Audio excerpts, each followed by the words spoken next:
Хайырлы иртә, Татарстан дәүләт телевидениесенең милли тапшырулар хезмәте татар телендәге тапшыруларын башлап җибәрә. Туры эфир студиясендә Гөлназ Ибраһимова безнең бүгенге чыгарылышта. Яңа елга яңа фатир. Чаллыда социаль ипотека программасы буенча чираттагы йорт куллануга бирелде. Милли тәрбия үзәктә Казандагы Фатиха Аитова исемендәге 12-нче татар гимназиясендә яңа проект гамәлгә аша. Кулланудан чыккан иске телефоннарны, планшетларны, дискларны нишләтергә? Түбән Кама мәктәпләре укучыларының матур тәҗрибәсе.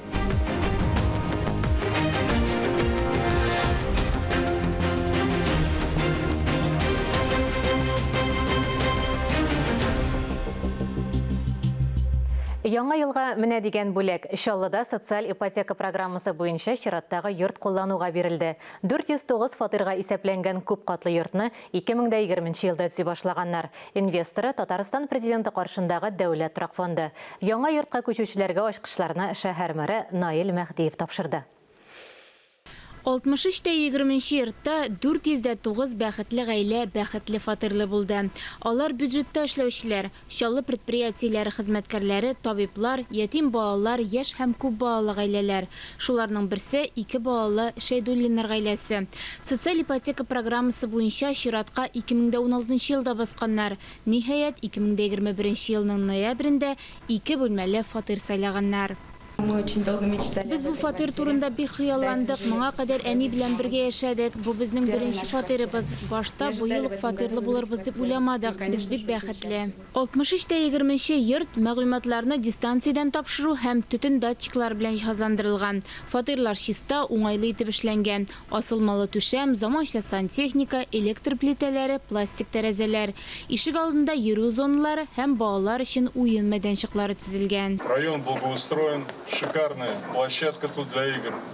Я вас уверяю, в Казани. Әлеге микрорайон төзекләндерелгән, уен мәйданчыклары бар. Барысы да бик уңайлы, хәтта Казанда да мондай иркен мәйданчыклар аз. Барысы өчен дә төзүчеләргә рәхмәт әйтәсе килә. Гадәт буенча яңа фатир алучыларны котларга шәһәр мэры да килгән иде.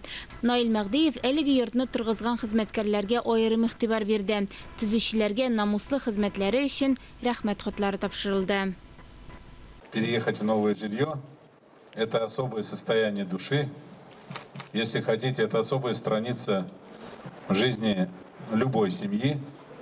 Яңа фатирга күчү күңелнең үзенчәлекле халаты. Без дә яңа ел алдыннан күп кенә гаиләләрнең шатлыкларын арттырырга тырыштык. Сез бик матур фатирларга күченәсез. Ишек алдыгызда бик уңайлы, иркен. Барыгыз исеменнән дә торак программаларын уңышлы гамәлгә ашырган өчен сезнең исемнән Татарстан Республикасы президентына рәхмәт белдерәсем килә. 63-нче микрорайонда социаль ипотека ярдәмендә яңа йортны исәпкә алып 8 күп катлы йорт төзелде. 2339 гаилә үз фатирларын алды. 216 фатирга исәпләнгән тагын бер 10 катлы, 680 фатирлы 4 йорт төзелә. Шулай ук 63-20 йорт янында балалар бакчасы һәм мәктәп салуда күздә тотыла. Урыннары инде билгеләнгән. Ания Гыйбадуллина, Татарстан яңалыклары, Чаллы. Кулланудан чыккан иске телефоннарны, планшетларны, дискларны нишләтергә? Түбән Камада тузган җайламаларны урнаштыру җаен тапканнар. Шәһәрнең 2нче гимназиясе укучылары бу эштә аеруча актив катнаша. Алар тузган әйберләрне эшкәртү өчен җыя. Гомумән, шәһәрдә синергия дип аталган әлеге проект уңышлы гамәлдә, тулырак киләсе репортажда.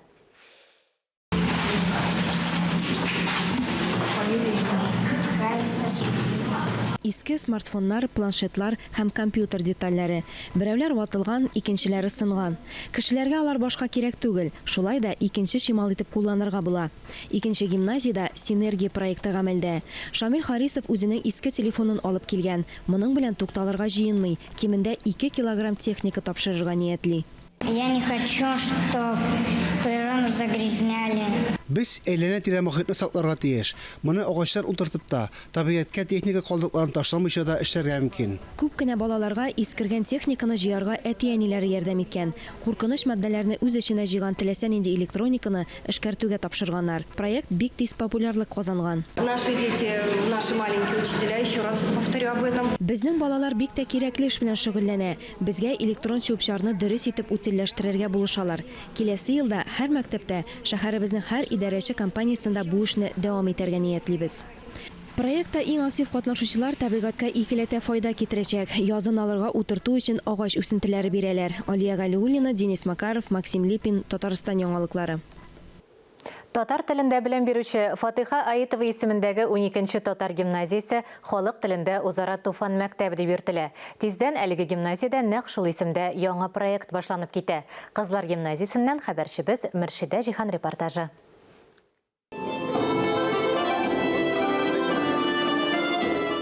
Теләсәң, белем алу мөмкинлеге бар. Әмма милли тәрбия татар балалар бакчаларында, татар гимназия мәктәпләрендә генә бирелә.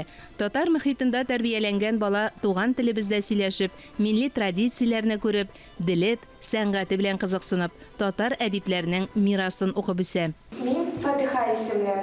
Әтием Габделвали Яушев, Оренбург өлкәсе, Троицк шәһәре миллионеры. Казан шәһәренең 12-нче кызлар гимназиясендә дә милли тәрбия юнәлешендә махсус чаралар үткәрелә, проектлар әзерләнә. Биредә әдәбият сәнгать әһелләре дә еш кунак. Бу юлы укучылар Татарстанның халык шагыйре Разил Вәлиев белән аралашты.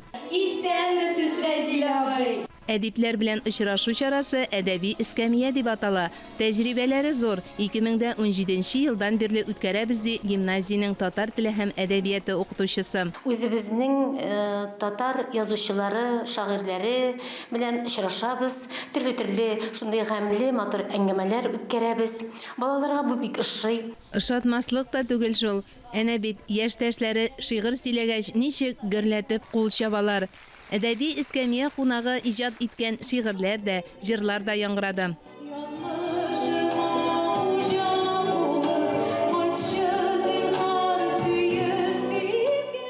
Иң яраткан һәм иң яратмаган дәресләрегез бар идеме?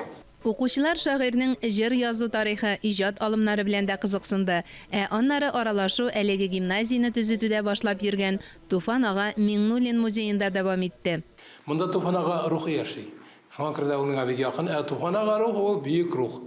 Ул татар халкы рухы дигән сүз. Һәм шушы рухның, Туфан ага рухының шушы мәктәптә урын алуы һәм аның менә укучы балаларга, укытучылар коллективына иңүе, аларның күңелдә йөрүе минем өчен бик зур нәрсә. Ул минем өчен генә түгел, милләтебез өчен кирәк. Әгәр дә Туфан ага рухы безнең милләтебезгә иңә икән, безнең милләтебезнең киләчәге бар дигән сүз. Гимназиянең укучылар идарәсе Туфан мәктәбе дигән проект башлап җибәргән. Разил Вәлиев 12-нче гимназия укучыларының 12 сорауына җавап бирде. Кызларны тыңлаганнан соң мин шаккатып та, сакланып та утырдым, рәхәтләнеп. Чөнки алар беренчедән шул хәтле ачык йөзле. Аларның йөзләрендә ниндидер бер яктылык бар, иман нуры бар. Без бит һәр вакыт әйтәбез, милләтнең тоткасы ул хатын-кызлар дип. Аны безгә кадәр дә әйткәннәр, бездән соң да әйтерләр. Әгәр дә милләтнең тоткасы хатын-кызлар икән, бу мәктәптә менә шушы хатын-кызларның иң асыллары тәрбияләрен белем алып чыгарга тиешләр. Иң асыл туташ итеп тәрбияләргә, әнә шундый ихлас очрашып аралашуга корылган, укучының күңеленә якты хатирә булып кереп кайта-кайта искә төшә торган чаралар ярдәм итә. Кайберләренә хәтта һөнәр сайларга да этәргеч бирә. Мөршидә Җихан, Ирек Хәмидуллин, Татарстан яңалыклары. Яңалыклар чыгарылышын дәвам итәбез. Без турыдан-тур эфирдә эшлибез, хәзер алдагы минутларда булачак темалар турында. Шагыйрь мирасы барлана. Габдулла Тукайның тормышы һәм иҗатына багышланган 3 томлык басма нәшр ителде. Яңа ел чыршысы табын түрендә актуаль әңгәмә сәхифәсенең бүгенге кунагы Казан дәүләт аграр университеты профессоры Харис Мусин.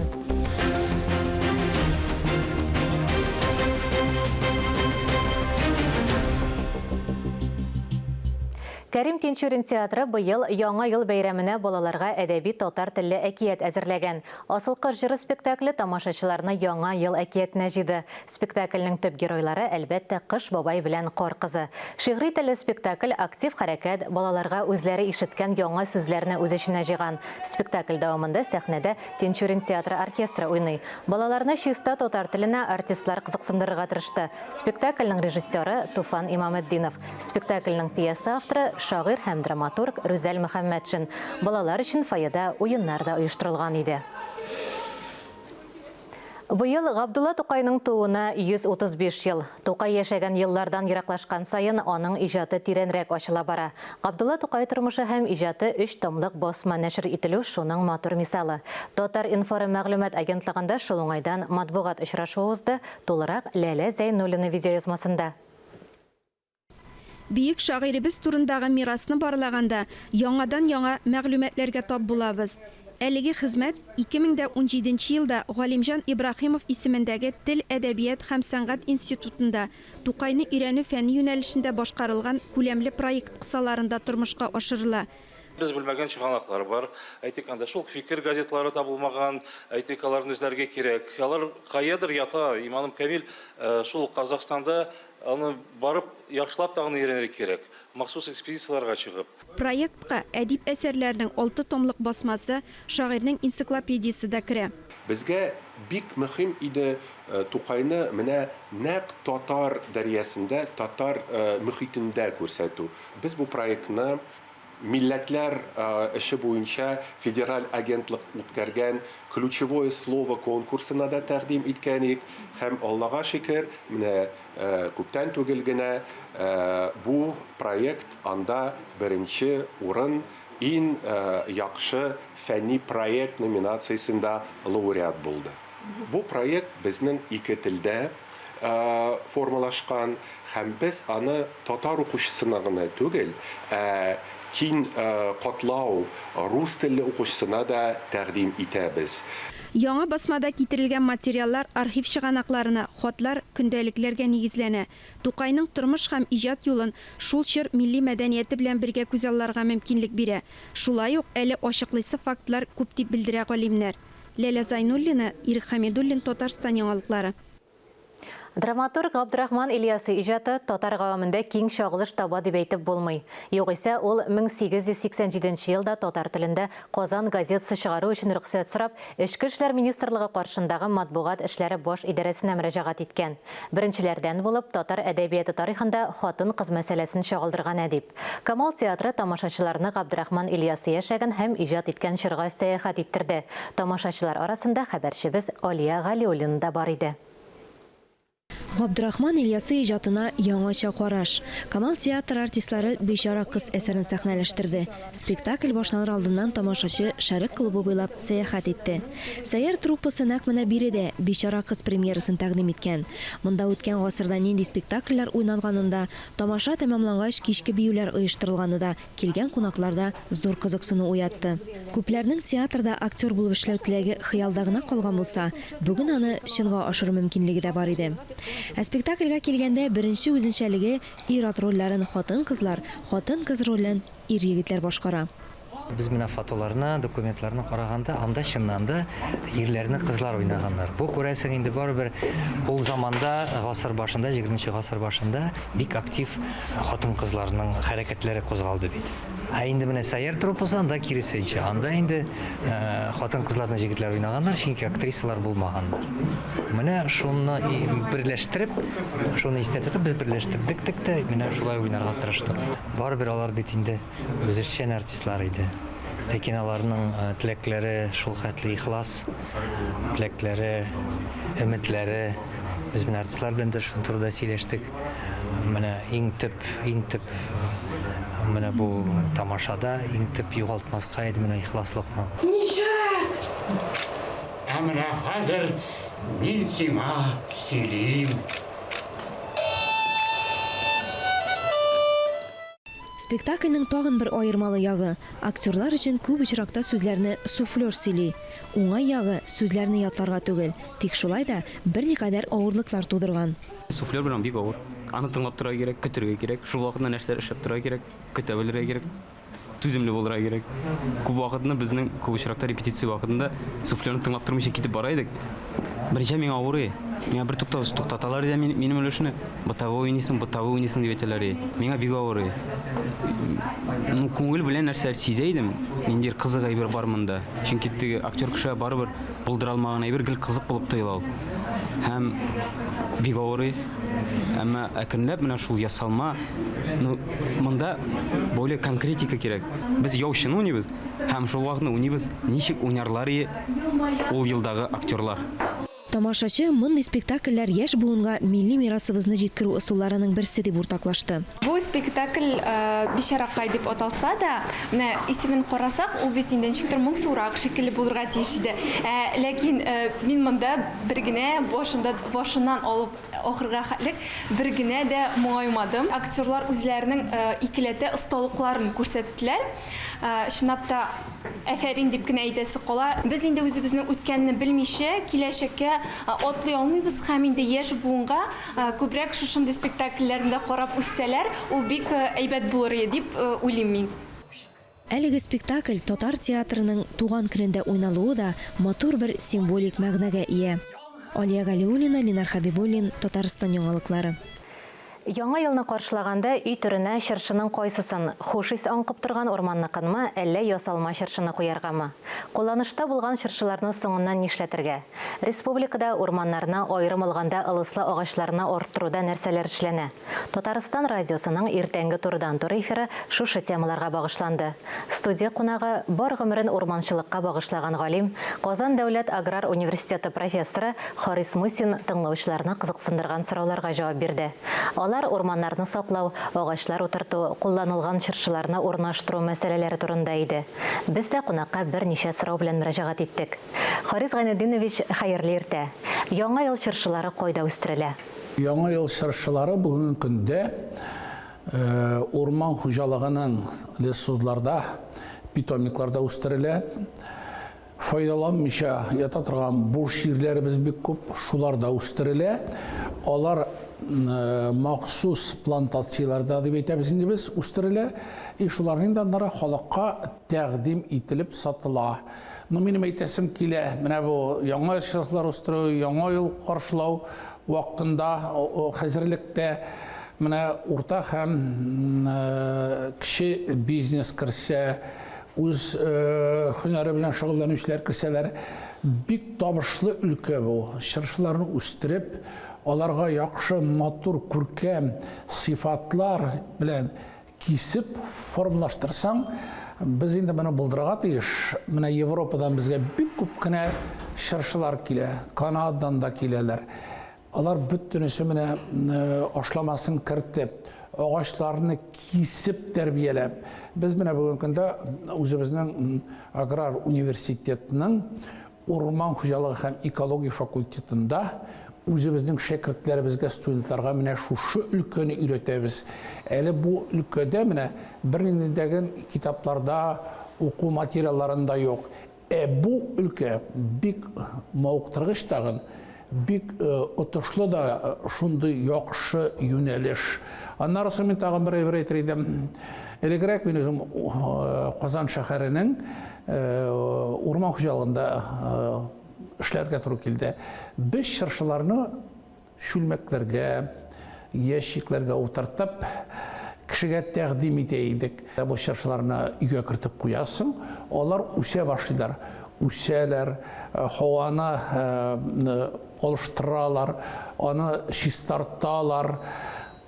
Аннары яңа ел бәйрәмнәре узгач, шушы чыршыларны урамга чыгарып куясың дагы. Алар әлҗәй көне тагын үсеп, сине куандырып, әле бит балаларга да әйтәсең, фәләненче елны, яңа елны, менә шушы чыршы белән каршы алган дип. Ул вакытта инде менә яңа елдан соң бик күп кенә чыршыларны бит урамга чыгарып артабыз. Бу инде бик күңелсез күренеш. Менә бу очракта бу әйбер булмый. Менә бу әйбер, менә без бүгенге көндә ясалма чыршыларга игътибар итәргә тырышабыз. Алардан дагы отышлы юнәлеш. Менә шушы юнәлешне бөтен исуларда бүген кертеп, аларны гына түгел инде менә урта һәм кече бизнестагы кемнәр үзенең мәшәкате, үзенең бизнес белән шөгыльләнеп өйдә утырып, алар да шөгыльләнсәләр, бик яхшы, бик әйбәт булыр иде. Урман мәйданнары бүгенге көндә арттырыла. Бүгенге көндә менә авыл хуҗалыгы файдаланмаган ярганаклар, чокырлар, шул ук вакытта овраклар бик күп күләмдә агачлар белән утыртыла. Менә мәйданнар шуның хисабына артыла. Бүгенге көндә Татарстанда селекция орлыкчылык үзәге бар Сабали сузында. Бу Европада иң зур урлыкчылык үзәге 12 миллион үсент үстерелә. Шушы үсентене үстереп, без бүгенге көндә ашык тамырлы үсент үстерә торган питомникларыбызны бушаттык. Менә шушы питомникларда шушы плантациялар булдырып, яңа ел шыршылар үстерсәк, бу лесуларга бик зур табыш китерерләр иде дип уйлыйм мин. Монда инде утыртып кына түгел, бу шыршыларны тәрбияләргә кирәк. Менә безгә шит илдән кергән шыршыларның күркәмлеге менә шушыны булдырырга кирәк. Без үзебезнең Аграр университетта бу өлкәдә эшлибез, студентларыбызга, үзебезнең шәкертләребезгә менә шушының алымнарын өйрәтәбез. Булар бер генә уку әсбәтендә дә, китапларда да юк. Без моңа үзебез килдек укытучылар һәм шушы юнәлештә студентларны тәрбиялибез. Яңа ел алдыннан сатылып бетмәгән яки кулланылган шыршы, нарат агачларын кая урнаштырырга киңәш итәсез? Бу инде бу әйбер күңелле күренеш түгел. Менә миңа Европада һәм башка илләрдә булырга туры килде. Алар менә бу әйберне яңа ел узуга шундый пунктлар оештыралар, кешеләр шунда китерәләр яңа ел шыршыларын. Файдаланганнан соң алардан аннан ясыйлар менә витамин оны, аны терлекләргә шату өчен файдаланалар. Шул ук вакытта күп кенә җирдә бу әйберләрне ягулык, җылыту станцияларында ягып, җылылык бирәләр. Әле менә бүгенге көндә бүген булган турыдан-туры тапшыруда Әгерҗе районыннан Рима ханым шалтыратты. Ул әйтә, санаторияларда, шифаханәләрдә элегрәк дип сөйли ул. Хәзер әз файдаланалар. Ылыслардан концентрат ясап, шуннан ваннада без үзебезне сәламәтләндерәдер, сәламәтләндерү юнәлеше бар иде. Менә булар бит онытылган инде. Онытылса да менә буларны кире кайтарга кирәк. Зур шәһәрләрдә менә моны оештырып, шушы яңа елдан соң калган чыршыларны эшкәртеп, халык хуҗалыгында рәхәтләнеп файдаланырга мөмкинлек турында уйларга кирәк. Шыршы янында яңа ел теләкләрегез нинди? Уңышлы, уңышсыз булмасын. Без Аллага шөкер бу 21-нче елны яши алдык. 22-нче ел безгә бик зур уңышлар, саулык, сәламәтлек алып килсен. Урман яңа елда каршыларыбыз язы да җитәр, җәй дә җитәр. Җәй көннәре урман янгыннары булдырмыйча, урманнарыбызга игътибарыбызны арттырып, шушы урманнардан рәхәтләнеп, бүтән халык файда күрсен иде, рәхәт күрсен иде, җанына рәхәтлек алсын, тәненә сихәт алып, менә шайтырып яшәргә язсын. Барыбыз да сәламәт булыйк, уңышлар, саулык, сәламәтлек бергә булыйк, тату яшәйек. Әңгәмәгез өчен зур рәхмәт. Сез Казан дәүләт аграр университеты профессоры Харис Мусин белән әңгәмә карадыгыз. Әлеге сәгатькә шундый яңалыклар иде. Берничә минуттан эфирыбызны Хәерле көн Татарстан тапшыруы дәвам итә. Ә без яңалыклар иҗат төркеме сезнең белән бүгенгә саубуллашабыз. Ковид вирусына каршы прививка ясатуны кичектермәгез, үзегезне һәм якыннарыгызны саклагыз. Сау, сәламәт булыгыз.